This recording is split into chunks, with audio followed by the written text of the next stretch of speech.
Although astrology has been highly ridiculed, checking the daily horoscope is a guilty pleasure for many people.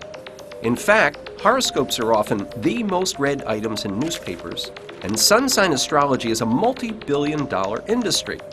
Shelley Von Strunkel's sun sign column is published worldwide and has helped make her one of the world's most successful astrologers.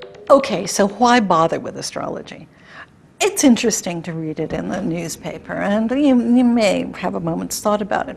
But actually, to me, the point of all of this is to give a larger view of life.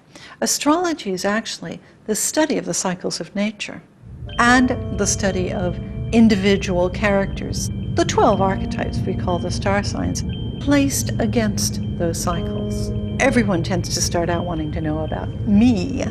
But as we learn more, we also develop an understanding of others, a compassion for them, and an understanding of those rhythms of life in our own lives, in the lives of others, and in the world around us. And that comes closer to philosophy than a lot of what is being taught today. And so I think astrology actually can serve a purpose in giving an individual a center from which to observe themselves in their own world and to understand the world around them as well. Sun sign astrology is very basic and puts me in the same light as every other Aries in the universe. But there's a more personal form of astrology that I hope could give me more precise information about my life. Natal chart astrology is a very detailed look at the alignment of the planets at your moment of birth. Astrologers use this chart to do precise calculations of how cosmic bodies influence your life, forming a picture of who you are based on when and where you were born. So, presumably, something about the position of the planets overhead predetermined whether or not I'd be successful. If this is true, it isn't surprising that others have found a way to use this to their advantage.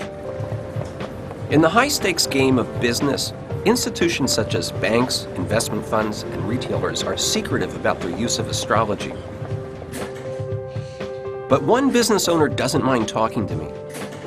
Woven is a fabric design studio that sells to high-end fashion retailers from London to New York.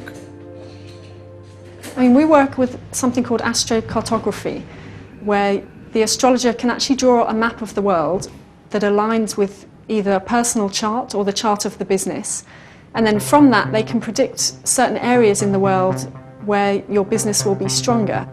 I find it very interesting because when you see the map with the lines on, there are certain areas which really resonate with me and with the business. We have a very strong commercial line that runs through New York, and New York is one of our biggest markets.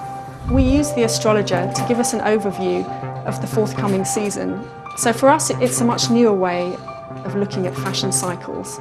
She's giving us a picture of how the world is going to be in that period of time and how people are going to be thinking, feeling, what's going to be going on globally. So from that, we kind of take her inspirations and then we translate that into colour trends, into fabric trends. In my experience, it does work. It's not the only thing that we use in planning our business, but it's a very effective tool. It leads us to explore markets which maybe we would have overlooked. I went to see Laura's personal astrologer, hoping to get some business advice of my own. The first couple of years, Christine Skinner advises major business clients from around the world. Well, this is a very fancy way of me being able to see which planets were prominent in which parts of the world at the moment you were born, right? So I can use this as a tool, because you've told me that you're a writer. I use this then to see where your work is likely to be read most, which is different for where you might earn most money from it. Yes, right? okay, fair enough. I see this big long white line that goes right through Nova Scotia. Tell me about that. That's a passion line, right?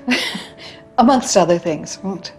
I would expect you to fall for the environment along that line. I was born in New Jersey, and the first time I visited Nova Scotia, I felt at home. I moved there and have remained there ever since. I'm impressed. What else does Christine see in my chart? You've got very good lines that come through Vancouver, Seattle, and Portland, and San Francisco.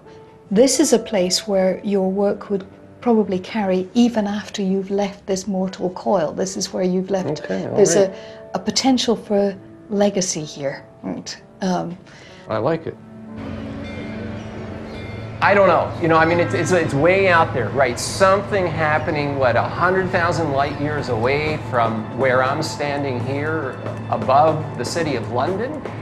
That's going to affect, you know, what happens to me tomorrow, whether I have a good day or a bad day, or whether I write another book and whether anybody cares about it or not. That's a lot, you know, to hold in my mind, but I'm willing to think about it. I'm willing to, you know, just entertain that possibility. Next, I'm off to New York to ask some of the world's top astrologers some serious questions about life and death.